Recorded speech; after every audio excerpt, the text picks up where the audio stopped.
What's up, y'all? Just wanted to do a quick little video. It's been a while since I've done anything. Been working on other stuff. Car does not always take priority.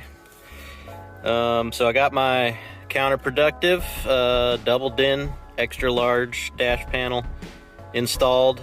He makes a smaller version of this too that's just the panel without this extra like flap here for adding extra mounts, but I wanted to be able to do that.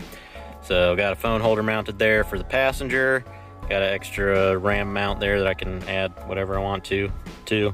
Got my phone mount here, which is a quick clamp phone mount. And then I added an extra ball here and another arm that's going to go over here. And I'm actually going to move the scan gauge so that it will sit right here.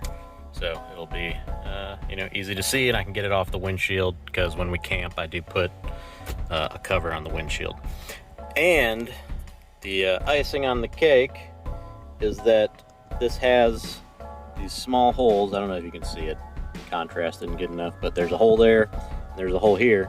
So what I did is I added a little push button switch that allows me to turn on or off night mode on the stereo.